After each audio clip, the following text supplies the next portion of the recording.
Yeah. Can we record? You ready? There we go. The Let's start biceps with that. win. Yeah. Dude, I'll tell you guys, I don't know if you're launching it, but I don't feel Yeah, good we're right live. now. I literally just got off. I hiked the Appalachian Trail for 10 days. So I took a whole month off. May 26th was my world championship. So I usually take 1 month off and I get wasted. I hang out with my family. I do whatever I want. And then I get back to work. So June 26th was supposed to be my start work day. And I've been fucking partying and I've been in the woods, not eating right, adventuring, soul surging, whatever I want to do. And then literally like the day I was supposed to get ready, I just got off 2 days worth of food poisoning. And I've been on top of a toilet. I might as well have been a king on top of a chariot. That's like on like my throne. And I was living on this toilet for 2 days. So when I just flexed in front of you guys, I'm like, I look like a boy. Dude, I don't know. That was pretty. It was a pretty gnarly bicep peak, I think. So that's dangerous for the rest of us if that's at your worst. Well, in off season, I'll get up to 220 pounds of like solid muscle, 10, 11% body fat. And then I'll in season bring it down to like 202 to 195. It's a pretty big swing. So these kind of like thicker like arms. I was just watching the Arnold documentary. I don't know if you guys have seen it. Like I have kind of like big bulgy arms like that. And then by the time I lean out, I get a little bit of a tennis ball in there. And I like both looks are pretty cool. How tall are you? 6'2". Oh yeah. Okay. That makes sense. So, I mean, still pretty big though, but 220 is a decent amount of weight for like your sport. Maybe we can start with you telling those of our listeners who might not know, kind of who you are and what you do. I just have been kind of like the frontier of hybrid athletics since the beginning of it. And I don't even know when to say that stuff really started, but just to let you guys know, if you look at like a traditional athlete, they're probably going to stay in the vein of like one sport. They're either a track and field runner, they're a basketball player, they're a wrestler, whatever it is. When I decided to drop out of college in 2009 and I was like, this ain't it. And right as that was happening, CrossFit was coming in, Spartan Race was coming in, all of these different iterations of like new sport were coming in.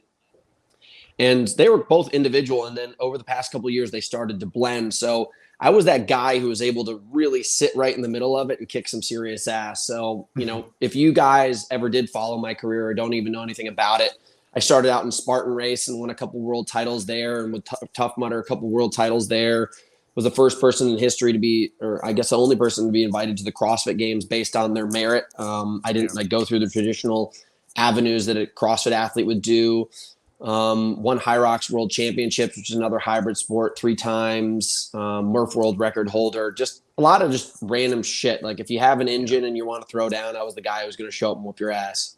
For sure. I know Josh is you got a fangirl over here in Josh. He's he lights up when he talks about you. He's always pumped because he has a pretty similar like interest in yours. I mean, I knew of you. I was like, didn't that dude get an invite to the CrossFit Games? Because I used to be competitive in CrossFit at like a local level. Was huge into CrossFit for a while, and kind of as I faded out, that's when I heard of you kind of getting that invite. I wasn't super following at the time, but that's probably something we should talk about today. I think that would be fun to talk about. How was your experience there? How was Dave? I mean, it was cool. It was interesting. Like I was the rookie and I was coming in and they hazed the shit out of me. I'll tell you that much. Like CrossFit was not happy that I was there, but I played the rules that they put on the board. So, whatever. And the entire experience was cool because like I had to not only come up with this marketing story, but also like I was putting the pages in front of me as I went. I didn't know what the hell was going to happen. No one was telling me like, yeah, man, this is what you do. I was making it all up as I went. FitAid was sponsoring me. I was touring around with all the best CrossFit athletes. I was trying my best through PR to kind of reach out to CrossFit. I was getting no responses back. My mom, who's an executive recruiter, had one of her friends who was like a true fucking, like this woman might as well be a deep state spy. She found Greg Glassman's number and called him, cold called him, got him on the phone, told him that I wanted to go. Like we were having everybody reach out. And by the time it happened, like it was there and gone like that. And you know what? Like it was one of these kind of things where it was an adventure. And by the time I got there, like I have so many regrets about the way it went down, but so many like thankful moments of going up against the adversity of that. Like once I came back into my own lane, I was 10 times harder of a man because I had to go up against things that I was not ready for. I had to go up against people that did not want me there. It was just it was a dogfight. And now I sit in front of you with like a new suit of armor, like I leveled up. And, you know, I can only say the best thing about CrossFit. Like, they gave me an opportunity to compete. They gave me a community to compete with. It was the most impressive athletic design I've ever seen in my entire life. And I've been around the world competing. And those guys, they might as well be the Carnegie Hall of sports, like, you know, event production. They're as good as it gets in every kind of, you know, respect. So, you know, 10 out of 10. So you got DQ'd pretty early on, right? Yeah, workout too. Yeah. You know, I came in there as a specialist. I was hoping that, you know, if you do this game of average, let's just say there's 10 workouts, there were 3 that I could have won for sure. And if you think about this, the point average, and if you start to add it up over CrossFit, I'm like, okay, I get 3 100 points, and then I get above 50 on half of them, and then I get another, like, that would have put me in like that top 10 range. And I was like, right. That's impressive to show up at the CrossFit games, but that was the first year they implemented cuts. So like I got knocked out second round, first round, like the number 3 or the guy who won the Open got knocked out, or he was number 3. I can't remember. Then the next round, Pat Vellner got cut out. The next round, you know, Fikowski got cut out. Like everybody, these guys who were different than like Matt Fraser's just like middle of the lane, good at everything. Specialists got their fucking ass kicked. Me top of the list. And it's interesting because do you think that like the top, like Fraser, for example, if you would put him in like High Rocks or Spartan, do you think that he would do well, or do you think he would be middle of the pack or bottom? No, not even close. And no offense to him, like he's good at what he is, but that's like telling me, like, could you take an Olympic lifter and put them into the CrossFit games and expect them to do well? Yeah. Like it's such a narrow scope. Like I've worked out with Fraser and he's a super fit fucker, but like put a pair of shoes on him and ask him to run. It's not even close. And so you think it's just the overall lack of endurance in comparison to like a High Rocks athlete? Yeah, dude. Like we're like when I'm in shape, I can run a 15:30 to 15:45 5K, and those guys are probably 2 to 3 minutes behind. And it's just as you increase that over distance, it gets even worse. Like you know, his mile time is actually probably decently close to mine, but then all of a sudden you turn it to a 2 mile, 3 mile, 4 mile. You know what I mean? So it's like it gets worse. And like I got people that talk shit about me coming to beat my ass in High Rocks all the time. And I'm like, it's perfect. Sign up for one. There. And, you know, in reality, it's like only reason why I'm probably as good as I am at this stuff is because I've been doing it for 10 plus years. And it's just I'm getting like 1 to 2% better every year. Yeah. I mean, point with, I was gonna say with CrossFit too, I feel like, you know, they say that it's like if you're good at CrossFit, you're kind of good at everything, or that's what they kind of, you know, say. But in my opinion, I don't really think that's the case. Like if you're good at CrossFit, you're good at CrossFit. You know, like I said, you know, I don't think it would translate over. Exactly. I mean, we had Jason Khalipa on. He basically said the same thing, that he got to a point where he was like, okay, I'm really good at this one thing, but now like if I were to get attacked by a dude, I don't even know how to defend myself. So I'm really not this well-versed athlete. That's why he kind of branched off and went into martial arts and things too, you know? So when people kind of talk about CrossFit as being just like, if you're a good CrossFitter, you're good at every sport. I don't think that's the case. You know, there's a very specific phenotype. It's like the Rich Froning, the Matt Fraser, you know, those people, and they're very good at their sport specific activities, but you put them into other arenas and they may be able to hang out, but they're not going to be champions, you know?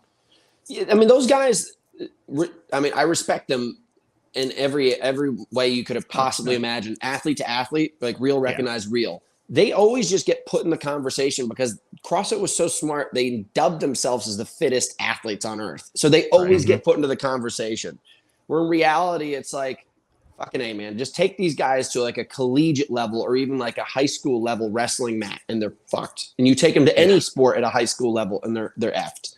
And like one of my bragging rights is whenever I go bump into wrestlers, like they're like, I was like, yeah, I wrestled for 9 years. And they're like, yeah, so what? Did you wrestle in college? I'm like, no, I didn't. But I was like, I got paid to wrestle because I used that in my professional career after college. And I won Broken Skull Ranch. I won other tournaments in hybrid athletics. Like you guys never made a fucking buck.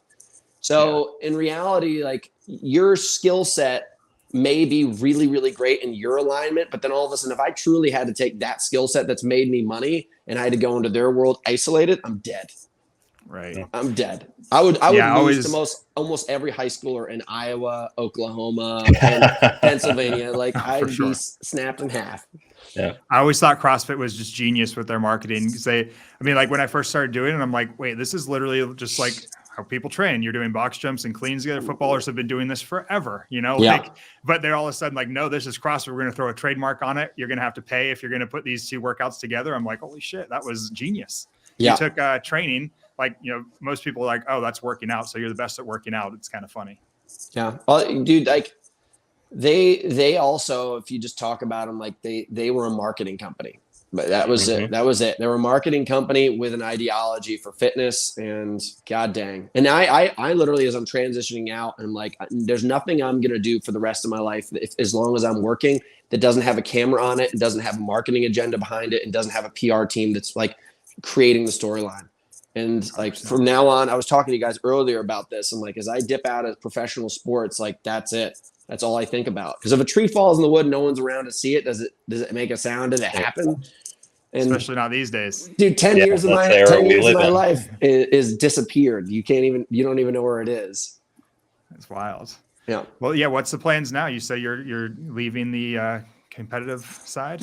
No, I at least got a year for sure. Okay. I told myself I've got until 35, and that could be like the calendar year of 35 or just 35 on the dot. And, I think you have to create like a runway. Like I've created this like very rich and bountiful life, at least in this world. And now I'm creating a runway to really lift off and get to the next place in the next like year or so. So I've got several businesses. We have an event company, Battle Bunker, and we have a supplement company, Builder, and I have a training company called House. And those three things independently are doing great, but they're one of those kind of things where I can put one day a week on them, and then the rest of the week I can really just focus on training.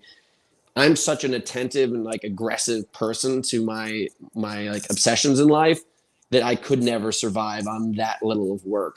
And you can't just like all of a sudden look at something and make it grow like really quickly. Like it has to grow organically and like have safe growth. So I think within the year I'll clearly be in a position where like these things will be so big that they really deserve my attention fully. So that's what I'm kind of just setting up now. Any ideas what that's gonna? Oh, my bad, Adam. I was just gonna say, any ideas of what like House is going to look like when you fully transition to that, or Builder, like, as far as like a marketing, or do you just want to put more time and energy into one above the other? Kind of any ideas? So I originally started out in training because I really do love training, and it's awesome. Don't get me wrong. Like I'm still obsessed with training, but then, COVID hit and I was like, I love supplements. I love educating people about like how truly just tweaking little parts actually can make a really big difference. Like we're talking about really, there's three things you can really look at with somebody. It's stimulus, it's input of nutrition, and then it's sleep. So sleep, I can't really control. I'm not going to be a sleep specialist. I just know I'm not that person. Stimulus is the training. And you know what, like, that's like, are you going to lift weights? Are you going to run? Or what are you going to do? And the nutrition is like the other aspect. These two right here, I can really control. Now, one thing that I recognize is when it comes to training, like I only really have like one connection point with you. Ideally, somebody can only work on one style of training at once and truly like focus on a plan.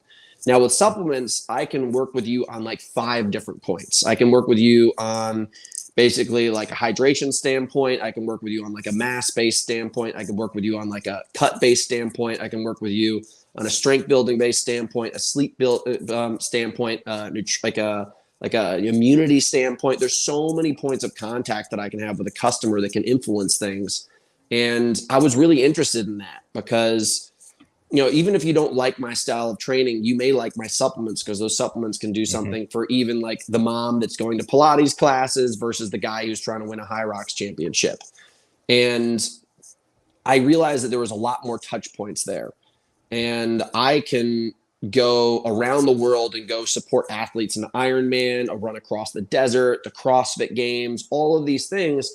And I can be that guy who shows up and truly makes my product something that's going to support you. And our mottos was building better athletes. And you guys are in the health industry. Like, you understand that supplements originally came from the bodybuilding industry. Like, and a lot of them are designed mostly for bodybuilders, and they're not designed for somebody who's going to be running a marathon or going to be doing a high rocks. And it's not that crazy of a formula change, but doing the right thing for the right athlete makes a difference. Like, we want to support you guys specifically for your needs. And that's why our product is building better athletes. Not to say that bodybuilders aren't athletes, but it's just different needs for these athletes and different bodies.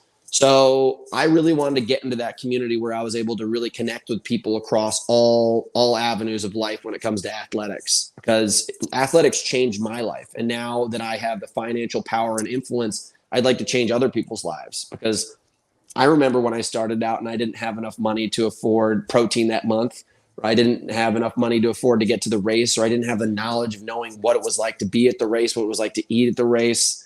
Like, the reason why I started the supplement company was in 2013. I was racing Spartan Race World Championships.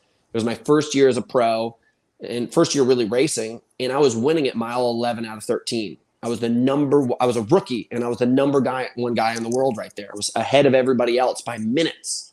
And out of nowhere, like, someone shot me with a gun. My hamstring cramped up, and I grabbed onto a tree, and I started to basically like dry cry. I was like, I was dying. And by the time I got to the finish line, I got passed by two more guys, and the first place person beat me by 10 minutes. And I was like, what happened? And no one had ever taught me. It was like, I had put like a hydration pack on, but I just poured water in there. I didn't realize that every hour athletes are losing X amount of sodium and X amount of, potassium, and your body needs these things to keep on moving at the rate. Like, if you want to be a champion or even just finish a race. So from that point on, I said, never again. And I started to build this storyline and arc of me becoming like a scientist and also a champion. And the two of them were completely integrated. So, long story short, I'd like to be the guy that helps people in that. Yeah. And that's awesome that you get both touch points, like you said. I mean, because I've followed your training programs. It's phenomenal. And then to have the supplement line to support that too, kind of a one-stop shop, and pretty awesome. I know you've got the hydration supplement, which has BCAAs in it, correct? Yeah. Branched chain amino acids, taurine's another amino acid, and electrolytes. So we're around just under 1,000 milligrams of electrolytes, 3 grams of taurine, and 6 grams of BCAAs. Yeah, badass. And then any ideas for new products on the horizon? I've seen you kind of hint at that. If you can talk about it. No. So we actually are a much bigger company over in the UK. So we already have 3 products in the UK. So we have Strength X2, and then we have a pre-workout. So Strength X2 is something that I use while setting the record for Murph. I recognize like creatine's a pretty basic supplement. I was like, I need to be able to get as much like response out of my muscles from a strength standpoint as possible. Creatine's never one of these products that's going to take you in the wrong direction. I've recognized. Like, I load it different times, but that's another conversation. Citrulline, I recognize, like, I was doing these workouts, and like very quickly, a small muscle belly like an arm is going to pump up so quickly. It's just not able to get the blood and lactic acid out of there so quickly, and eventually, just like your arm's going to stop. And for me, I was like, I can't do this. Like, I need to find a way to get blood flow as quickly as possible. So, I was studying beta alanine, I was studying arginine, I was studying citrulline, and I started dosing with all of them. And I recognized when I was starting to do high doses of citrulline that I was able to get through the workout the best possible. So I just started using citrulline. So that's why we call it Strength X2. 2 ingredients, multiply it. It's like the ultimate hybrid performance product. So if you're a CrossFit athlete, high rocks athlete, or like a high capacity strength athlete, it's a great combination. Not a ton of rocket science. Creatine naturally occurs inside of meat. Citrulline naturally occurs inside of watermelon. I'd have to have 10 pounds of watermelon or like 3 pounds of steak to match that. It's impossible. Right. So that's why we create supplements. Beta alanine is another one. That's our pre-workout. Like, if you look at the back of, just a common company, like we're looking at Celsius here, in reality, they say that they have all of these things in there. They're going to help benefit you. And if you look at just the ingredients, their base numbers are like 1/3, or if not like 1/10 the ingredient needs of having the minimum effective dose. Right. So our motto, like, we have another motto, which is make supplements great again. It's like, when I see somebody put beta alanine on the back of their drink and it's 1,000 milligrams, sorry to geek out, but you need 3,200 minimum to have an effective dose. And honestly, I'm not going to lie to you, you need 3 weeks at least of taking it to actually have the effects. So when I see people just like dry scoop like one scoop full of beta alanine and caffeine, I'm like, all right, have your head blow off for 30 minutes. It does nothing. So like that's the other thing. Like that's our other pre-workout, and like we try to educate people. Like this is not a get rich quick thing. Like you're going to need 3 weeks on this, and then you're going to start to feel it, and that's what we're really looking for. And, so part of it's education, part of it's the product. It will be a long time, and videos like we were talking about earlier. Like you have to be that dude who's just willing to get after it every day and educate, show up, and be a beacon of light. Like if I'm not doing the work, people, why would they value me anyways? So for sure. Yeah. Does your pre-workout have caffeine in it? Yeah. Okay. So it's caffeine, beta alanine, and that's it. Creatine. That's it. Oh, okay. So gotcha. Strength X2 is super simple. I like that. Yeah. And what we also offer is we tell people, I'm like, hey, listen, take product 1 if you want this, take product 2 if you want this, take product 1 and 2 if you want this. Like they're meant to be stackable. Because I don't want to take beta alanine and coffee in the morning if I'm just going to go into the gym and just go pump some iron. Like, I'm just doing like a slow bodybuilding program. I don't need it right now. But if you're getting ready for a high rocks event or you're getting ready for the open, like, hey, it's going to hit in February. It's time to start in January. We're going to load this stuff up for the next 3 to 6 weeks so that by the time you're there, you're as prepared as possible. And what are the main benefits of like beta alanine for an athlete? So like way I explain things to people when it comes to products is like, it's like a science project. So have you ever taken like a Mentos and put it inside of a Coca-Cola and it explodes? So you have to have the right amount of Mentos. Like if you took a shred of that Mentos, it would do nothing. If you took too much of the Mentos, it's just so first of all, like dosing. And when you dose the proper amount of beta alanine, what happens is it counteracts basically, if you're filling this thing up with lactic acid and there's just a little hole in the bottom, your body should efficiently leak out lactic acid and flush it out of the system. And ideally, you're just going to constantly have this cycle where you don't burn out or collapse. Right. Beta alanine will reduce or basically increase the rate of that speed of being able to counteract the lactic acid. So if you're doing push-ups right now and I just tell you to go to max, right when you start to be like, wow, I'm feeling the burn, and then you got like 5 more and you're like starting to shut down, it will technically give you about 7 to 9 reps rather than 5. Awesome. Yeah. I like the differentiation between like the bodybuilding supplements and then more of the endurance or hybrid athletic supplements. Because like when I was in CrossFit, the only thing we really had to rely on was bodybuilding supplements, pre-workouts. And that would just fuck me up, honestly. Like I remember my first competition taking the stimulants were way too high. There was too many pump ingredients, so I'm doing pull-ups and my forearms are cramping. So I can't even get more reps. My calves are cramping. My back is cramping. I'm like, I realized pretty quick, I don't need a pump product. I'm not a bodybuilder. No, I'll tell you guys a funny story. I was racing in Mexico, 2013, and I went down and I took a pre-workout called Honey Badger that had like 5 active ingredients in it, like all meant for like basically blowing your arms off in a pump session. And I took this thing and I had to walk 3 miles into the race. I thought I was going to fucking die. And you just don't know until you know. And then all of a sudden I was the guy putting myself through all of it. I was like, all right, I'm going to try this. If I die, I die. And then you come back and you're like, okay, like this is not going to work. And then all of a sudden I have products to sell. I'm like, guys, trust me, I've been through it. And this is exactly why I'm giving it to you. But so our products are going to be no ingredients that you haven't seen before. There's no like root from Madagascar that I'm going to give you, but it's the dosing that will be right for your mission. And that's kind of our agenda. Have you ever utilized L-carnitine yourself? I have, in reality, like it was never something that I was super into. What was that other one that what's his face got really in trouble for? Alberto Salazar was giving one amino acid to his he was giving like 10,000 milligram injections to his guys. So there was another L-carnitine. It was L-carnitine. It was it then? Yeah. So that might have been injectable L-carnitine. Yeah. So that was maybe it. I experimented with it a little bit and I was like, can I bring myself up to like moderately high doses and see if it got effective? But that was 10,000 milligram injections and I maybe got myself to 3,000 and I just didn't want to go any higher because technically I shouldn't and I wasn't feeling anything. Interesting.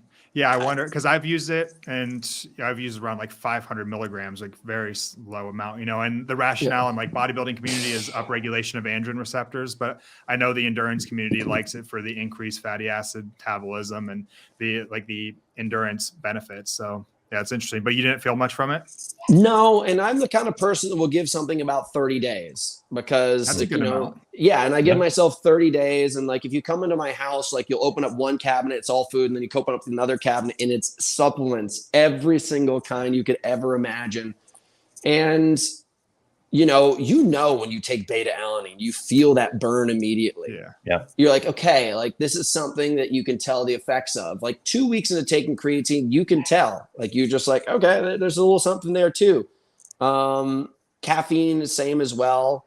Like, dude, I used to hear from like pro runners, I won't mention their names, but they used to take 1,000 milligrams of caffeine before their races. Like, which is insane. Yeah, it is insane. And technically, I think by like certain rules is illegal. Like you're not supposed to go over certain levels. So trust me, I've taken myself in some pretty crazy directions without like, I wouldn't consider it crossing the line of cheating, but yeah, unless I found something that was coming back with a data point that because there's what's called lab studies and field studies. I'm a master of field study. Right. Lab study. I don't have blood work and all this kind of shit and like, peer reviewed studies. But if you ever want to meet somebody who's tried it all to get the best, I'm definitely a guy. One of them. Wait, on that L-carnitine, you were injecting that much? No. I never. Oh, you were taking anything. oral? Yeah. Oh, okay. Yeah. So oral too, like that, a lot of it converts over into something called TMAO, which is like, you're not really getting much L-carnitine. I'd be interested to see how you would respond to like injectable. I wonder, dude, like I'm one of those kind of people where it's like, if I can't do it repeatedly, like I think you can probably figure this out by now. I'm traveling all the time in random areas all the time. And let's just say it was completely legal, safe. Like the likelihood that I would have a supplement on me and be able to inject it with clean needles repeatedly, it's just not something that I could probably abide by. Let's just say all of a sudden I was locked into a place for 2 months. Yes, but fuck, I never had that time. Yeah, I was wondering how the hell you were injecting that much, because I know that guy who I think you were talking about. I've read that article. I think he was IVing it in the. Yeah, they were runners, right? Yeah, there were runners. Alberto Salazar, the running world's it's a fucking tricky bitch. Like if you go look at the Nike team, like there's like 50+% of them are using bronchioli enhancers. They all have asthma. It's like, okay, wait a second. I remember the kids in high school that had asthma, and you motherfuckers are now Olympic gold medalists and world contenders with asthma. So like they're always finding ways to kind of go through the system loopholes. I have never reached the level where that was necessary, but if you put me in a world where it's like, hey, I'm in a dorm full of like 20 other men that are competing for my spot and everybody's like doing it, I think I'd have a problem not doing it because I'm going to win. Yeah. Like I'm going to fucking win. So I don't know if I blame the runners, the coach, but yeah, those guys have always just been caught with like, skating that red line. Yeah. On the topic of, a lot of our listeners come to us because we talk a lot about PEDs. So we have to talk about PEDs with you in some extent. Like what's the, it's probably no one's open, but do you feel like there's a lot of PEDs in your sports? I mean, let's be honest. Like testosterone's cheap. It is. It's cheap. It's readily available. So yes, it's probably there. Do I think things like EPO? No.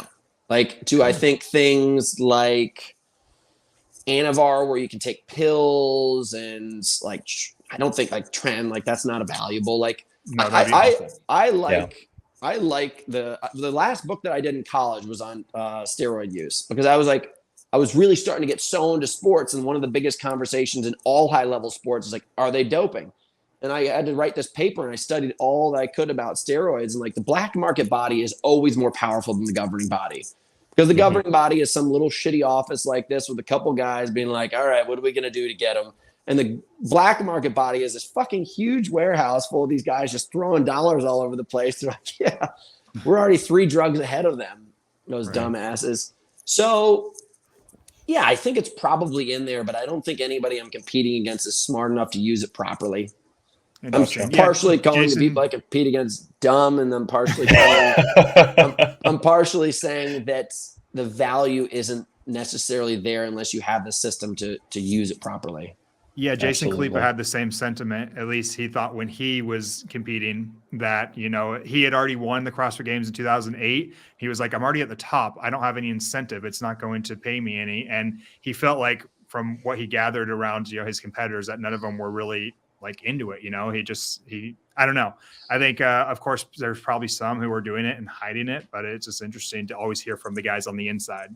Well, dude, if you look at CrossFit, I mean, their numbers are fucking terrible. Like they're worse than pro level cycling in like the 90s and 2000s. Like their stats are terrible. And I'm a hater. Like I just sit there and I'm like, you guys are such fucking dicks. Like you're just cheating all of your friends. You're going, giving everybody high fives and stuff. As soon as they turn around, they're like needles everywhere. I'm like, I couldn't take that stuff and not feel just awful. Because I basically have lived with these guys for 10 years. Like my grandfather was a Masters Olympian. Like it would challenge my ethical code.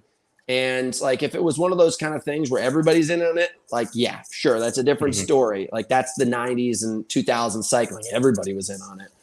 But, the thing about CrossFitters getting caught with it, often a lot of them are females too. And I don't think those dum-dums even fucking know what they're doing, and they're going to wreck their lives for maybe the potential of making it to a semifinal and getting like an affiliate code to a clothing sponsor.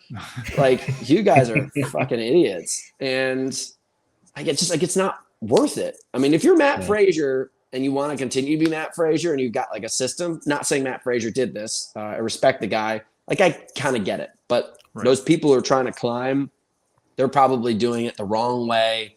And they're probably going to fuck themselves up for the long term. Yeah. It's 100% our message all the time, especially younger guys who they don't even have the affiliate code, and they're, loading themselves up with stuff just so they can compete at for you, maybe a local Spartan race or something. It's like, dude, it's not worth it, Yeah. Like, do you remember the trend? Do you see these guys like the trend bras?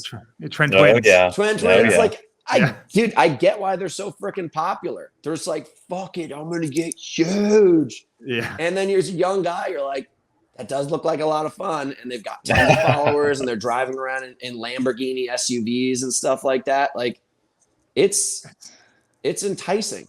It's enticing. But it's better to find people like you that if they are going to get on that journey, at least give them the kind of like the ladder up to do it safely. But at least there's companies like around like you guys to do that, because just think about 10 years ago when there wasn't anything like that. Now there's at least somewhat of a safe system. Yeah, which is when we got involved in it, were the dumbasses making all the mistakes. So yeah, that's kind of our give back to the community now. It's like, hey, if you are going to do this, let's at least help you not be a complete idiot about it, right? I'll put it to you this way. If you come to Malibu where I live, I would say a good 30% of the community is on some kind of enhancement, because I train 3 to 5 hours a day, and these guys are more muscular and leaner than I am often. And I'm like, okay, Mr. like dumbbell kickbacks with 15 pounds. Like, what the fuck is this? And I don't disagree with it. I think it's a really healthy thing to do. Like if you want to look a certain way and live a certain way, but you don't have the time and capacity, and you find a safe vessel to do it, I think it's great. Go for it. But there's that fine line where if you're doing it for something extra and you don't have the capacity to really channel it and do it correctly, it's stupid. It's just 100%. Like anything. Like, I can drink 2 beers a day and be fine. If you start doing for 6 a day and you don't have a way of maintaining your lifestyle, you're gonna end up being in a bad place in the near future. Yeah, 100%. I mean, I did a lot of like anabolics in my CrossFit days, and honestly, I think it hindered my performance more than it helped it. And I would have just done better if I would have just put more into training like you did and a lot of those top athletes did. Like their training was dialed in, mine wasn't. I was like, oh, here's a shortcut. I can just pin myself with all this stuff, and it didn't work. And honestly made me worse, because mainly like the cramping, all the swelling of the muscles. Like, yeah, I had a strong deadlift. Some of my lifts were pretty heavy, but that's only a fraction of the sport, And so, yeah, if you want to be a bodybuilder, obviously it's part of it. But two, like so many young guys get into it just wanting to look good on Instagram. And so you probably don't need to load yourself up with a ton of stuff just to look good for a picture, that in 10 years, you're going to not care less about. Yeah. The other thing that people probably don't talk about enough is like, anybody who probably studies this stuff may be aware of it, but I doubt these people are. Muscle tissue grows like 6 to 8 times the rate of tendon tissue. So my dad was telling me, he's like, Dyson DeChambeau is packed on all this muscle and smacking balls out of the park. I was like, guarantee that dude's going to tear something in the next 6 to 12 months. And he did. I don't know if he used any kind of anabolics, but you can't add muscle and be able to create all this new tension on a suspension bridge that was only meant to support 1/3 to one half of the weight that you just put on. And that's how also a lot of injury comes into play. And I don't think people are going to be aware of that. And all it takes is you just getting pumped up about your new training plan, hit a new snatch PR, and your little suspension bridge just goes over the top and you rip out a shoulder. There goes all of your dreams. So that's one factor. And then two is it does take years. Everybody's looking for this quick fix. Mm-hmm. Most of the people I meet that I compete against, they get in, they get excited, they get those quick gains, and then all of a sudden they just keep on trying to double down on that. Where for me, big fan of periodization, big fan of pulling back, big fan of maximal intensity to create some kind of stimulus, pull back again, maximum intensity, and that's the game. And if you do it really, really properly, and then all of a sudden enhance yourself with products as I said, the cyclist who I always refer to, you could be that next, Lance Armstrong, but likelihood is you don't have the opportunity to do that. And second of all, you probably don't have the plan to do it either. Yeah. I like that you hit on the long-term thing too, because we always talk about that on here. And you're somebody who just has a love for training. And I think people forget that you kind of have to have that if you really want to go far with it or get, I guess, the results that you want. It's a 10, 15 year game. It's something that's day in and day out. I like that you said 1% to 2% a year. That's kind of how it works. That's not sexy, but you kind of have to love that grind of it in reality. Dude, 10 years from now, you could be a freak. And exactly. 100%. Yeah, I like how Ronnie Coleman's a bad example because he destroyed his body, but he said the strongest he ever was in his 40s. I'm 34 right now. And I'm holy shit. And I'm the fittest I've ever been. I could walk out right now cold in these boots and I could deadlift 500 pounds and run under an 18-minute 5K. And those numbers for me back 10 years ago, I was damn, I was 18-minute 5K. And it would be solid. And a 500-pound deadlift was over 100 pounds over my deadlift. And I just kept on adding on those 20 pounds a year where my base is those things now. It's I don't even have to touch anything for months and I'm there. And the thing is I've always been a fan of the cold bar technique. I don't really like warming up before I work out. Don't everybody listen to this, but it was what monks used to do is they used to dig holes and they'd start out in a 6-inch ditch when they were younger and jump out of the hole. Then they dig it to a foot. Then they dig it to 2 feet, 3 feet. So they just jump into the hole cold and they would always have to jump out. My body's primed to bench 255, 275 cold. If I warm up, maybe I get 20 pounds extra. Deadlift, I get deadlift cold, 450 pounds, squat, 315, no matter what. I just put it on and pop, pop, pop, pop, pop. And primed. And I think that's one of those kind of things where it took years to be able to do that. And you guys, if you're listening to this, will probably have that cold bar technique where we become that alpha dad, the big burly dad in the yard. That's my goal. White New Balance sneaks on. Dude, yeah, 100%. I think the moment that you have a kid, your calves just get badass. 100%, dads have the sickest calves. I don't know if it's the New Balances or what, but I put years into my calves and they'll never look like a dad calf. Dang right, dude. Yeah, dude. I'm pumped. I'm gonna be a badass. I don't know if it's a lawnmower or what, but I need to get on that because I've never seen a better calf than a dad who never trains their calves. It's that mojo, dude. It just kind of sits in the loins and then trickles down to the calves. Exactly. I think Josh had a question about your dad. Actually, didn't you, Josh? Yeah, I did, because I always love when you share his stuff on Instagram. They crack me up. So he's in the finance world, I assume. So I guess tell us a little bit about him, all that. I do like some of his advice, too, and the way he goes about doing it is hilarious. Yeah, Douglas McIntyre. My dad has been top of the game in the finance world, media side. His first job, Time Magazine, then Penthouse, then Financial World. He's the president of Financial World, which is a top 10 publication 20, 30 years ago, back when that magazine was around.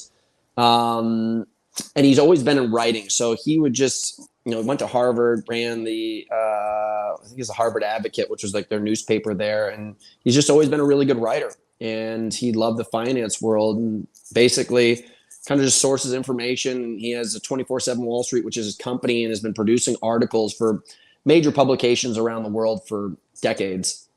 And he's always been just one of these kind of guys for me. Like, he never let me wake up in the morning and make a decision that was anything less than my best. Like, he didn't know anything about running, but he would wake me up in the morning and he'd drive behind me in the car, set on cruise control at 10 to 13 miles an hour, and make me run 5K every day at basically like the championship level speed. Every single day was a tempo run at like my fastest pace possible. And, you know, we kept that mindset across everything. My oldest brother's a lawyer, or at least he's a lawyer, and now he's in marketing. Next one's a neurologist. Next one's a hedge fund manager. And it's not like anybody was just like handed out golden tickets. Like, you can't just stumble your way through law school, stumble your way through medical school, and stumble your way into a hedge fund. And even myself, like I didn't go the traditional route with them, but then as soon as I found my vein, like I went, and we all did. Mm-hmm. And it was never one of these kind of things where people like forced us into anything. You know, my dad gave me this conversation when I dropped out of college. I moved to California, and I was kind of just figuring out my shit. I did one Spartan race, and I told my parents, I'm like, I'm not coming home. I'm going to become a professional runner. And my mom flipped. My dad, you know, secretly told me, he goes, I'll sponsor your first 3 races, and if you fail, you're going back to school. And by the end of that, I had a sponsorship with Reebok and Spartan Race. But he gave me that opportunity. Yeah. You know, and all it takes is an opportunity. Yeah. And it's your choice to then do something with it. And that's what our family's always been about. Like, they'll always give you an opportunity. No one's going to sit there and tell you your ideas are stupid. They're like, don't you be stupid. Any idea could be brilliant, but if a stupid person's behind it, it's a stupid idea. You know what I mean? True. It's just like a boat without wind in the sails is nothing. Like, you have to be the wind to your idea. So my father and I are best friends now. Like, we talk every single day, multiple times a day sometimes. If I have a question about business, I'm like, what the hell is really going on with this submarine thing? I call my dad. Like, anything, he is the ultimate source of information, because he's sitting there reading all the time and writing these articles. I can find out what's going to happen in the world, you know, well before everybody else, just by calling my dad. And then I sit there and just kind of rub my hands, and I sit at dinner tables and coffee tables, and I listen to people's stupid ideas. And I'm like, this is pretty cool. I'm like, I got the inside scoop a long time ago. That's awesome. Yeah, so it's been a great resource, and my family's always been such good supporters of mine. I'm really lucky. You know, every single person in my family is a high achiever, but it doesn't ever feel that way. We are just high achieving across all factors. We love each other fully. We work, like, you know, with every ounce of our strength and every ounce of our, like, you know, our moral fiber, and we support each other like that. That's just kind of our family ethos. That's awesome, man. Yeah, I'm a lucky guy. Cool. I'm gonna have to look into this. He has an Instagram? Yeah, he does. So this is the funny thing. I think it's 24/7 Wall Street. He literally, you know, he's always been writing, and I'm like, Dad, I'm just letting you know that's dying. That is dying. And I'm sorry to say, like, everybody in this next generation is only watching 15 to 30 seconds videos, and that's how they get their information. And even if it's right or wrong, that's the only way. People are only going to absorb that little tidbit of information, and then they're going to just tell everybody like they know what they're talking about. I was like, you need to create this front funnel, and then you need to bring it into your articles for the people that are truly interested to find out the meat and potatoes of it. So I was like, create the page and tell everybody everything you need to all know about Wall Street in 30 seconds or less. That's his tagline for his, at least, social media. And he's just always bitched at me about it. So I'm sitting there one day, and I'm in a house full of 6 of my friends. We're all at a training camp. And I was like, watch this, Dad. I asked everybody, I was like, when was the last time you read an article, newspaper or online? And not one person had like an answer. Like, they're like, I don't know.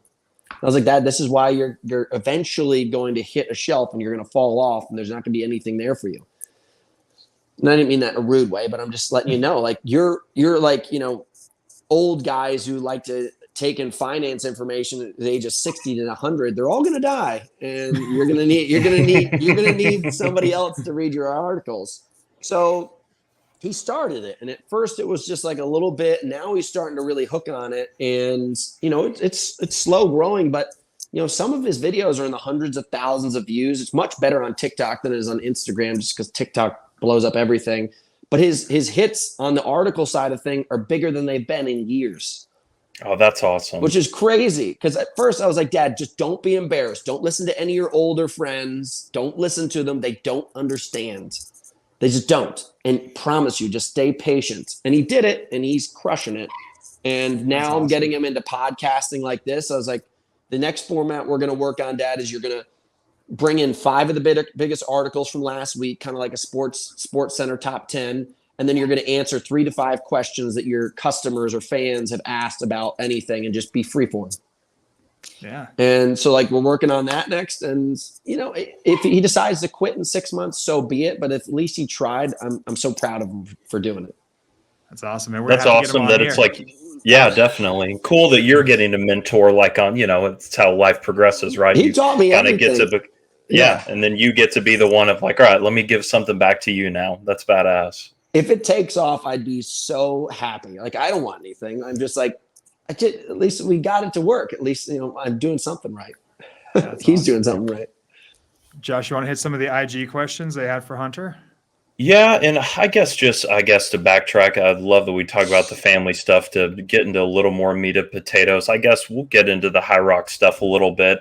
I guess just kind of the catalyst, like, were you involved in like the beginnings of that, or was this just something you found out about and you're like, shit, that's perfect for me because this is how I've always been training, and now you're the world champion? Or what's kind of the backstory there? So they approached me in 2018 in December, and I had just finished my last championship with Tough Mudder, and I was like, I'm moving on to CrossFit. Like, I saw this rule book thing, and they sat down, they had a meeting with me, the founder, and I was like, I would love to, dude, but like, I just promised myself this is my new mission. I was like, let's talk in a year. So I completely ignored it. Went on to CrossFit, did the CrossFit Games.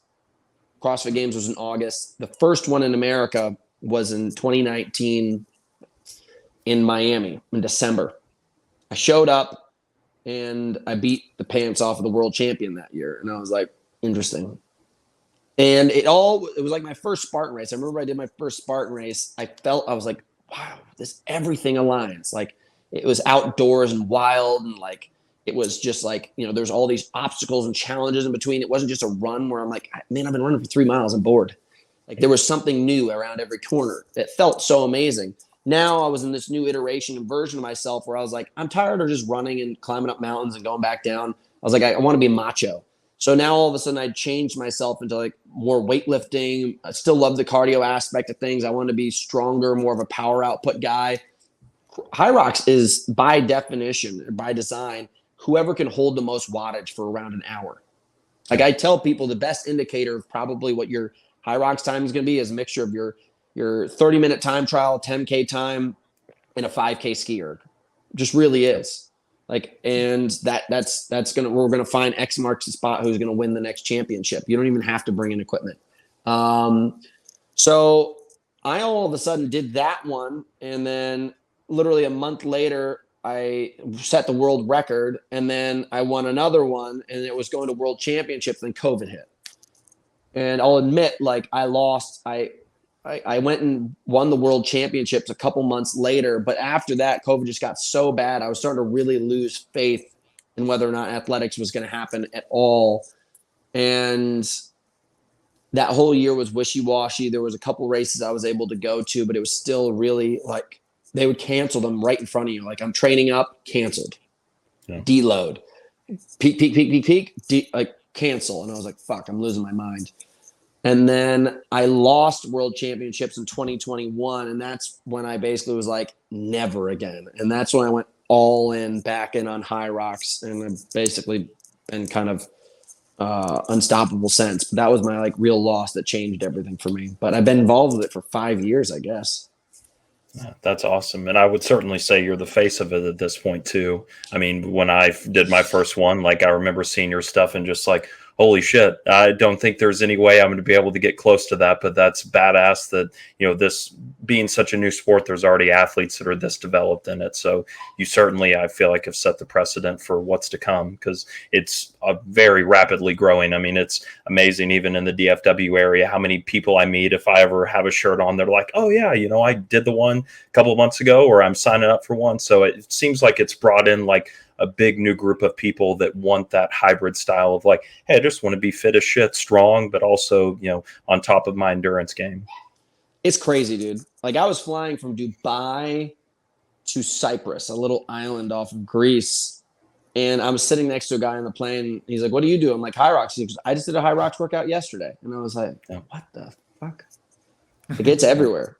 But I think the sport, because of its middle ground, where someone who's a runner and likes to work out a little bit, and someone who likes to work out and likes to run a little bit, or somebody who's completely dedicated to the center of that lane, it's perfect. And like a CrossFitter who's been doing the open for years can show up and feel pretty confident in themselves. And a runner who's been running for years and just like kind of messes around and takes like a functional fitness or F45 class every once in a while will feel confident. And that, I think, it's a touch point on almost every fitness person in the world. So I think it's got such awesome legs, and to be in the front of it is pretty great. Definitely have to work hard to keep that up, because it's getting more competitive every year, but it's my job for now. Yeah. And what's your training like now? Yeah. What's go that? ahead, Adam. Yeah. What's your training like now for that? Like, what's your day look like as far as training? I'm a big fan of, like, as I said, periodization. So I'll go through like a big base building block right now, and I'm doing 2 Ironmans this summer. So about 15 to 20 hours a week of just endurance. Like, I'm a big believer of, like, in the off season, I do 5 days of training a week and 2 days off in a row. And that way you can just mentally chill out. And like, I'll wake up in the morning and I'll just answer emails for 3 hours on the spin bike and make phone calls and just go. And then I'll run in the afternoon, and I'll do just some base level strength training, very basic barbell type stuff. What I'm also doing is I'm trying to prep to set the Murph World record 6 months from now. So I'm starting to just put in like baseline volume of every day I'm in the gym. I'll put in 200 to 400 push-ups, 300 to 600 squats. Pull-ups, it doesn't really matter. That's over quick. But, basic, those 3 movement patterns, I'll start to build up that. So let's just say the next 3 months are base building, and then the next following 3 months are going to be kind of like intensity, like lactic threshold, 3 to 6 minute long stints with 60 seconds in between of like really push a Murph segment really, really, really hard, rest 60 seconds, push it even harder 60 seconds. And I'll do like 6 sets of that. I'll build that up all the way until January. Then I'll come off a shelf, and then I'll start building up even higher with kind of my hybrid method throughout February, March, April into May for World Championships again. So separate is really big base building and big strength training, then really intense for a block. And then the hybrid method, which I call 4-3-2, is kind of like a design I found off of Nordic skiers. And that's always been really good at helping me peak for championships. I'm kind of being vague about the whole thing. If you guys really want to get into details, I'll tell you everything, but that's kind of our method for the next 9 months. Interesting. Yeah, if you wanted to, I've seen you explain it before, but for the listeners, I think it's actually a really cool strategy. So you can't really you can't have 2 asses and ride 2 horses, one ass and ride 2 horses. So I'm a big believer in, like, if you're doing really slow base building, you can also pump really heavy iron, because base building is not so intense that it's going to wreck your body. And unless you're doing something that's so intense on the weightlifting side that it's going to wreck your nervous system, you kind of sit right in between. So that 15 to 20 hours a week of training where it's just moving the body. Like, if you studied, I can't remember the name of the guy, but last Olympics for world champion for speed skating, this dude set the world record for the 5K and the 10K, the 5K and the 10K skating record in the Olympics. He was a freak. That dude, that event was like 9 minutes and 17 minutes. That dude was doing 7 hours of biking 5 days a week at 300 plus watts. and he took 2 days off. And that's just holding kind of like a grindy pace. But what that does is it has this base of your legs just never breaking down. And he's obviously doing strength training between, because skating is a very plyometric movement. It's like pop, pop. It's not a cadence-based movement where it like a runner does. So I do that. The strength training, I'm a big believer in, you can do a bodybuilding program at this time of year, which is pretty gosh darn good for you to kind of just reset your body. And I'll do, sets 8 times 4, or I'll do sets like 4 times 12, then 4 times 8, and then 4 times 4, and just keep on increasing the intensity over time over 12 weeks. And then, so like that's just basic shit. Like you take a bodybuilding program and a base building program, and it's just simple. It's not sexy. It's not like these CrossFit porno montages. Just move your body. And that's the reason why I'm beating these guys, is because they're not doing that. They're doing these CrossFit porno montages all the time. And they're like, yeah. I'm like, okay, I'll be here waiting for you to fall apart. And it sucks, but it's just what's necessary. I build this crazy engine. And I like doing things like Ironmans in the off season, because if I do an Ironman, a high rock seems easy. And it's like kind of just like this quest. Okay, so now we talk about, you built this crazy engine. I'm talking about holding like watts on a bike for 3 hours at 300 plus watts an hour, just like grinding, and I'm strong. Now all of a sudden I've used that fitness base and that strength platform, and now all of a sudden when I can move weight up and down, now obviously I drop it down to just a weight vest, and I'm hitting these intervals where my engine's so well built. Now I have to be able to build up this capacity where my body is able to move at a high heart rate, and your body is actually just eating up this lactic acid. It's not developing it. It's your body, it just uses as a fuel system. So I basically take this piss and vinegar and I drink it like water. My body just soaks it up. My body doesn't hurt like you guys do, because I've just built this robust engine of like getting up there to 90, 95%, holding, taking minimal rest, coming down to 70%, back up to 90%, down to 70%, and just keep on edging up and get it for 3 months, to the point where when I do the Murph event, I'm holding 85 to 90% max heart rate the whole time. And maybe even plus. I race high rocks at like 90, 95% max heart rate. So I'll probably be up there, and it doesn't break me down. I just ride it. And I've made the mistake before where I didn't take the time to develop this properly. And like I cracked during my Murph test when I set the record. It was 2 minutes and 15 seconds slower than my best time. So just do it properly. And you have to do that work beforehand to do that work later. You can't just start with that work, that sexy CrossFit porno montage stuff. You have to do it after you've built this base. And from there, you'll have to pull back. Like I just set a record. I'm chilling out. Let's say it works out for me.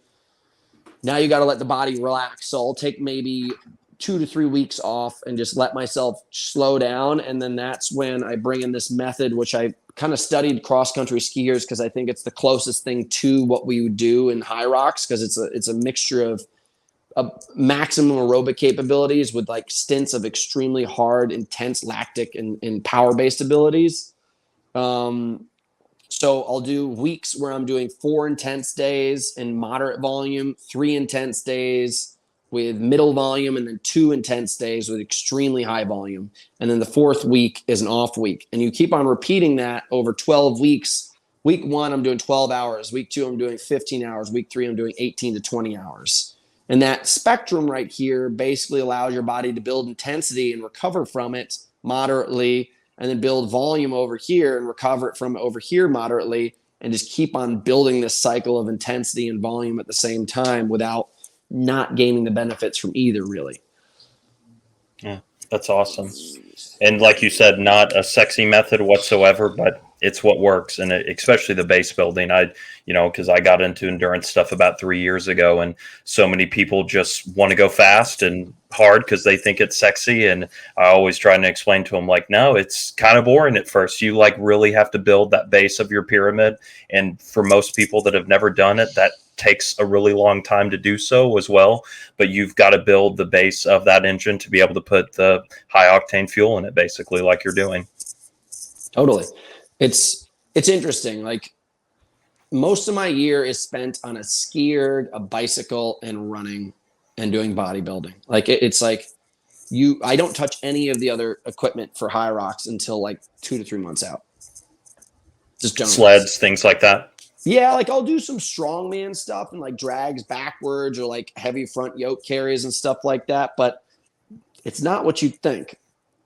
I just get strong as fuck and fit as fuck. And then you could just put anything in front of me and hopefully, you know, my work pays off. But I've been doing that. And as soon as I started to understand, I matured a little bit and I understood that like all the things that I wanted to do are usually the things I shouldn't be doing. That's when I started to really get better. I kind of had this man guru who taught me a lot about all this stuff when I was around 26, 27. It changed my life. And I stopped chasing girls. I stopped chasing the rah-rah-rahs. I stopped chasing the parties. And ever since then, I've won 1 to 2 world titles every single year. And it took that level of maturity to understand that. And most people, like I'm telling you this right now, and it's not going to make sense. And you probably need to not listen to me and make the mistake so it does make sense when you do arrive. I know that sounds ass backwards, but you need to appreciate it when it shows up for yourself rather than me trying to tell you to appreciate it now. 100%. Yeah. It's like that dad just explaining things to you. He's like, you just don't understand. Isn't it funny when you feel yourself becoming more and more like that with age, though? I'm like, I never thought I would, but I'm like, damn, dad was right about a lot. And now I feel like the old guy wagging my finger at younger guys like, oh, don't make the same mistakes. Yeah, our buddy Andre's dad sat us down one time and he goes, if you guys could just avoid girls until you turn 30, you probably have $10 million in your bank account and you'd be so successful that every girl you've ever dreamed of would come to you rather than you chasing them. There's this like, I don't know, hippie monk line where it's like, you know, don't be chasing butterflies, build a garden and the butterflies will come to you. And if they don't, and if they decide to fly away, at least you have a beautiful garden. It's like, you know, you just, yeah. And it's like one of those kind of things you just don't know until you know. And it's not all about women. It's just like hone your own craft and everything else will come because of the magnetism of it. Absolutely. For sure. It's hard to know that as a guy. Yeah. Hey, but that's why we have channels like this. That's kind of why Adam and I wanted to do this, just to, you know, set that groundwork for guys that like, hey, find your lane, focus on the boring stuff as it seems sometimes, but that lays that foundation for success. And it ends up kind of just coming as, you know, I guess the seeds that you have planted, they finally come to fruition and bear fruit. And it's there without you really having to chase it, not just women, but success or whatever you're actually looking for. You know, it's funny. My mom had all these self-help books when I was growing up, just like a library full of them. And I was like, those are so stupid, Mom. Like, why don't you just get out there and stop reading other people's stuff? And I don't think men were ever really encouraged to look at that kind of stuff. They just weren't. And they never really had a ton of positive outlets. Like men, I think, just like do men stuff. And they're just like, I'll figure it out. And in modern day society, there's becoming all of these groups that are helping, like, you know, encourage and teach and kind of like craft men to be better versions of themselves. And it didn't exist almost even 2 years ago. Now there's like this age of enlightenment of being a man. And it's pretty interesting. Like I catch myself just cruising on the couch, listening to all of these like man gurus, I guess what you want to call them. But it's like, I kind of like this. And, you know, it's not all David Goggins stuff where it's like throw pepper spray in your eye and do push-ups until you die. But there is a time for that. But there's just enough stuff out there where, I mean, I can't even imagine 10 years ago if I had this kind of stuff where I'd be now. So I'm grateful. What you guys are doing is awesome. 100%. I completely agree. And like the stuff you said about removing yourself from just like chasing girls and everything, like, you know, I made a post the other night, Josh and I were talking about like when I finally stopped doing that shit, and, you know, just dedicated myself to like one girl in my family, like that was my biggest success hack ever, you know, not just relying on these cheap, like quick thrills and then having somebody who depended on me and just being loyal to one other person, you know, like that was a success hack for sure. But if you can do that for yourself, even too, before dedicating yourself to one other person, it's huge. Yeah. About 6 months ago, I broke up with a girl and I had this conversation with myself. I put Post-it notes on my computers and it will like be somebody that I want to destroy or something that I want to build. And like, it's like 2 things that I really would focus on. And I had this conversation with myself. I was like, I can go out and I could date any woman I want. Like, I live a pretty lavish life in Malibu, and I've got a spider web that's good at catching butterflies.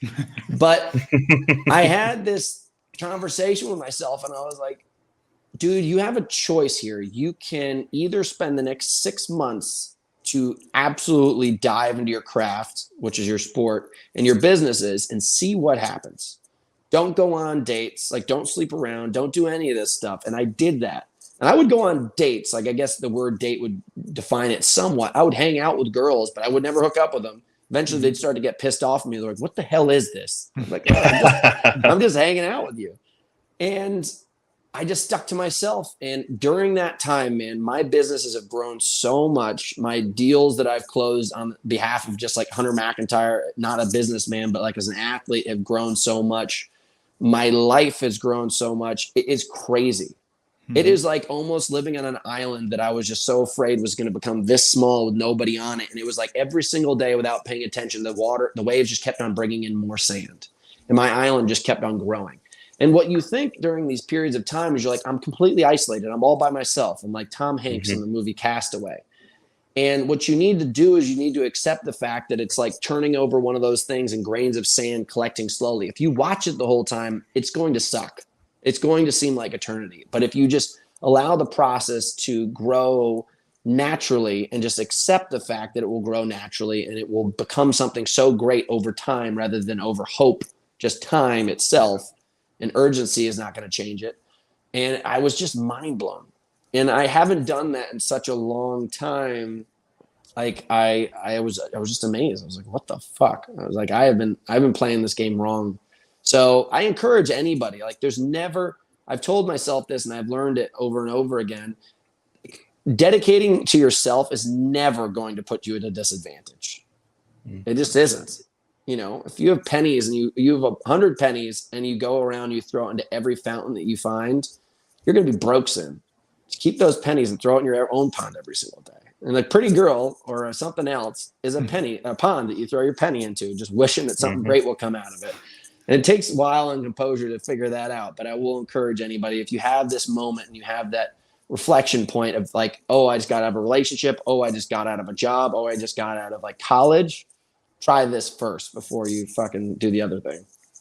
Hell yeah.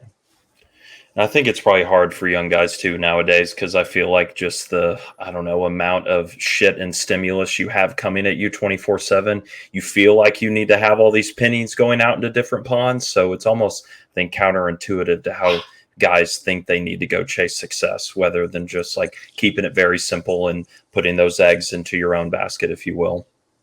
Yeah. Yeah. I don't know. I don't know where, I think the one thing that I've always done is if I find somebody that I look up to, this is a great resource for you guys. Like, sit down there and write down like 3 to 5 people that impress you, and from there, you need to just search them out intensely. Don't look at everything that's every single page on the internet. Because right now, there's dudes with bigger muscles. There's guys with prettier girls that I'm talking to. There's dudes with faster cars, bigger bank accounts. Those are distraction points. Like, look at the people that are truly, the most important people that you can imagine, like you dream of becoming. Research where they started, what they did to get there, who coached them to get there. And then just once you have that formula right there, like that's it. Like if you don't have anything else, you can create that for free.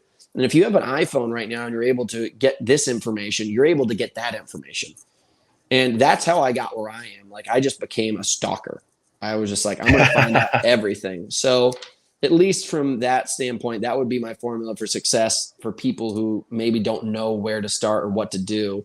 The internet is just, I don't know. It's just like, it's a storm of nonsense. And it's hard to pick these days who are the people who are really the best. But I don't know. Find your people and then start to follow them. Hell yeah. I think that's great advice. Appreciate it. Of course, brother. Well, I think I got a few Instagram questions when we put up for you, or that I put up when we were going to do this. So if you're okay with that, I'll run through a couple of them. Do whatever you got to do, man. Okay. So the first one is, are you going to break 52 minutes this next year? That was a question from somebody. For sure. Easily. Okay. There we go. End of question. Yeah. That's it. Yep. Done doodling. Next one would be just advice for young athletes. I don't know if they're saying like high school age, but I would assume maybe around there, kind of like a just starting point, or kind of how you started out. What was your focus at a young age as far as just balancing strength, endurance, all that? I mean, there was nothing, dude. I didn't touch a weight until I was 19. I had to go to rehab from the age of 18 to 19. I was injecting heroin and other drugs in me rather than steroids. Like I was in the wrong direction. But because I had swung so far in the wrong direction, when I came back to the right direction, I came with full intensity of knowing that that was no longer the direction I wanted to be in. So I think the most important thing that you have is like passion and purpose. You have to have purpose and you have to have passion, which is the wind in your sails. So build your ship and then find that wind and blow that shit daily. Like you gotta fucking have that. That's the most important thing. And then whatever you pick, whether it's a shovel, a hammer, or a barbell, like you'll become a champion of whatever your avenue is.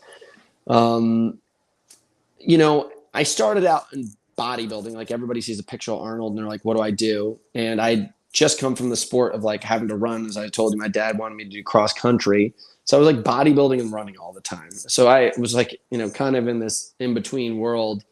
I think the books that I would give you that taught me the most are probably the Big Book of Endurance. I also love Poliquin's Principles. I think that's another book where it can just cover you guys. Easy Strength by Dan John and Pavel Tsatsouline.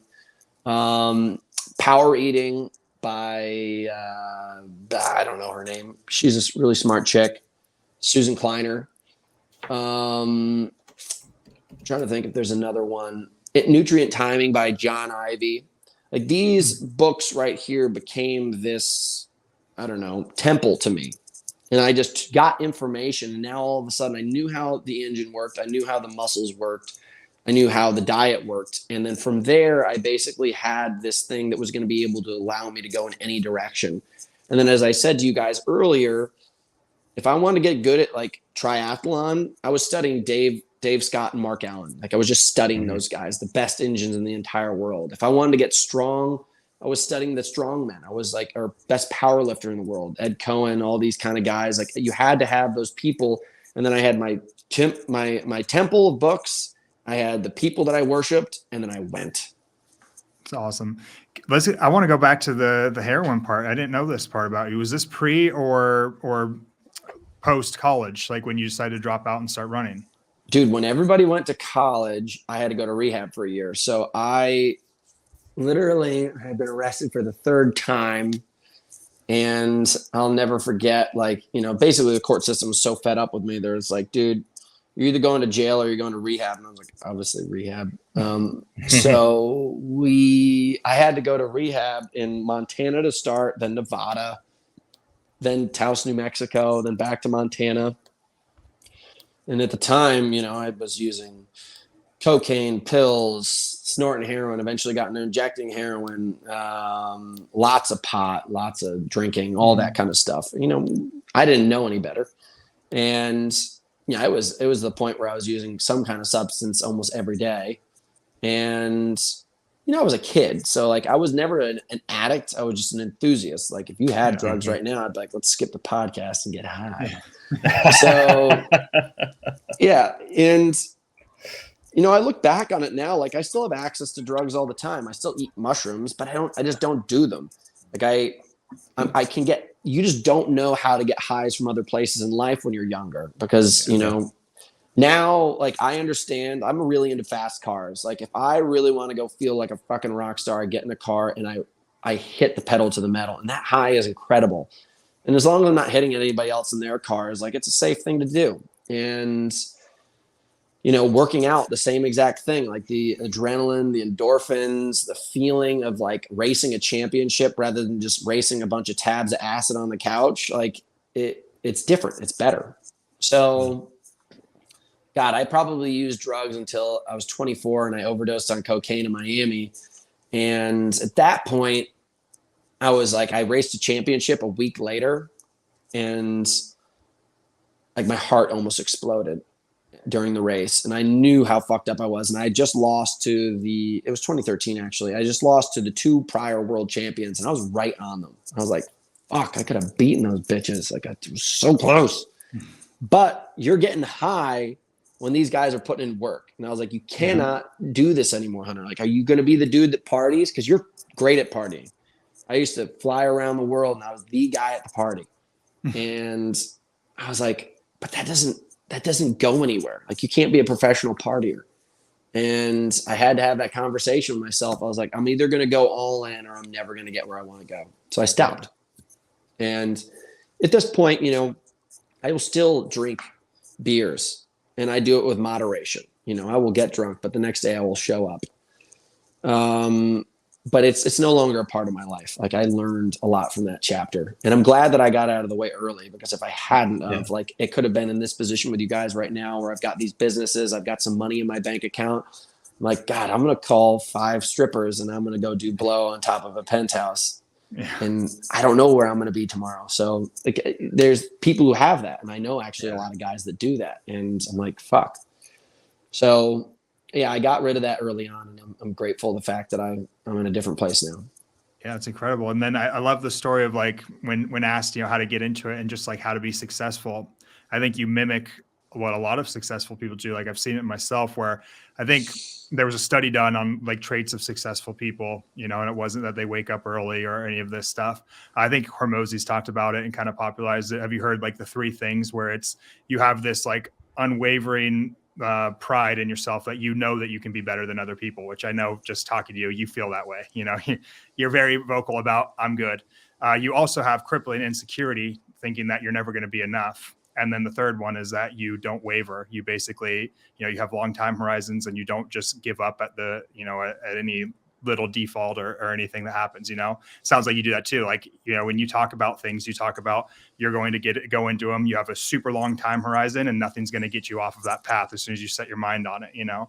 And so that's what makes a successful person. I can see that in you for sure.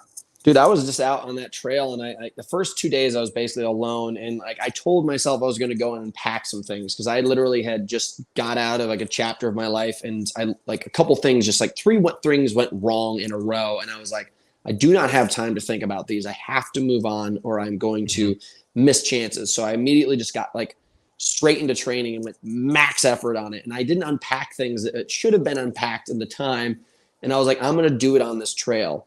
And, like, when you say there's crippling insecurities, like, I don't consider myself to be an insecure person, but then I just sat there with myself and I looked at all of these decisions that I had made. They were poor decisions. Some of them had to be made, but the way that they were done were poorly. And I was just like, fuck, like, that is a boy who is just shaking and hiding behind these decisions and actions as a little boy. Because if I saw a man that had done that and did those things to me, I would be like, you're a little fucking boy. And I was just like, God. And I sat there and I hurt with it for the whole fucking week. I was just like, and I just kept on packing it. I kept on pulling off the layers and shifting it around like the Russian nesting dolls. It was this big beast to start, little beast, littler beast, littler beast. And I just kept unpacking it. And I just was like, you know what, dude, even though you've done some shit, you've stepped in some shit, you've kicked some shit at other people, you're not a bad man. Like, you are at least witnessing this aspect of yourself, and you're responding to it, and you're looking at it as an opportunity that you do not want to take later on. And that's the good thing. Like, that's the seed of truth that you need to follow. And I know that I'm going the right direction. I know that I'm a good person. I know that I can get better at being this person, this version of myself. But yeah, I will say, like, if you're in the position of, like, being in this lifestyle, there's something that's eating at you and you're not willing to admit it. And you have to be able to visualize it and approach it and be honest with it occasionally and not let it eat you alive, because it's not a monster that can eat you, but don't allow that little fucker to beat you also. For sure. Yeah. But I had to get through that. For sure. With the crippling insecurity, it's usually that you'll never be enough, you know, and that's like, it can never be satiated. Like, I'm sure no matter what your greatest competition time is, you'll always think, I could have got a few seconds better. You know, it's like, you'll probably always kind of feel that way. So, you know, you're badass, you know, you're good, you know, you're destined for great things. You also will never be satisfied with what you do. And then you also never give up, you know, and you put those 3 things into a formula and you've got a winner. Yeah, well, I'll give you an example. I'm telling myself I have to retire by 35 because I know it will destroy the rest of my life. Yeah. It will. Like, I will be the Tom Brady who's like, I'm retired. Wait, just kidding. You guys are like, fuck, I'm back. And it will trickle into other aspects of my life. I know the next thing is going to be business, and business is one of those kind of things that you can do all hours of the day. It doesn't matter the weather, the time, or whatever. But I know, at least for sports, it would destroy me and my family and whatever I create ahead of me if I continue this path, because it's such an isolating and selfish act that it will destroy me. Yeah, it's awesome though, because it's also built you too. You know, you've learned a lot, and now you can take that into so many other ventures. Like when you were talking about the island and not watching the sand slowly trickle out, I feel like all three of us can probably admit to, like, sports and athletic endeavors have led us to be able to do that kind of thing, that to say, hey, this business isn't going to take off for 5 years. I'm cool with that. You know, I can hang out and shit and suffer, and that's a short time horizon for me. You know what I mean? And I think you learn that through, like, you know, you're sitting there on a bike for 3 hours just chilling in one, you know, domain. So you can do the same when it comes to business. Yeah. Scary though. It's scary. It is. Yeah. But it teaches you a lot. The one thing I've had to recognize about owning a business is, I've said this before, is it's like Sisyphus, like, you know, the guy, or is that Sisyphus, the guy who pushes the rock up the mountain? I think so. Or Sisyphus, the guy or Icarus is the guy who flies to the sun. Sisyphus, the guy who puts the rock up the mountain. Being an athlete is just one rock, one mountain. Being an entrepreneur, and especially a boss, is like 10 rocks. And you're pushing the same thing up, and you have to really keep them all juggle and balance at the same time. Being a boss rather than being an individual, and being a teammate rather than being an individual, I don't like using the word boss. I call everybody my teammates, is intense. It is hard. It is hard to use people skills and be polite all the time. And you're just like, ugh. That is one of the things that I have to learn how to mature through, because I hold myself so accountable, especially when I'm with training partners. I'm like, you guys can either show up to this workout. You can show up to this workout and do your own workout. But if you're going to run with me, you're going to run the exact way that needs to be done, or you're going to get fucking cut, because I'm going to win. And if you don't want to win, you do your own thing. And I say that like very straight in everyone's face when we get to training camp, just so that no one's feelings get hurt in the end. You can't really do that in business. Yeah, I guess not so. as much. I mean, not as much. I've tried to have those conversations. Trust me. Like, what the fuck, man? Yeah, the hard part too nowadays is navigating. Like, you know, how nice are you versus how, like, authoritarian are you? Like, it's really hard for me to navigate that. Like, firing somebody, so hard to do. You know what I mean? Like, stuff's rough. Sorry, boys. Oh, it's all right. Yeah, had a call come in. All good. Okay, man. Well, I think we could probably wrap it up. I think it's been an awesome talk, man. You have a ton of really cool information. I liked getting to know you. It's awesome. Dude, I appreciate the time. It was a great way to spend the day with you guys. I was a shell of a man yesterday. I'm so happy that I was able to be here with some energy for you guys now. Yeah, thanks, man. Where can people find you right now? Like, what are you really diving into at this point that you want people to jump on?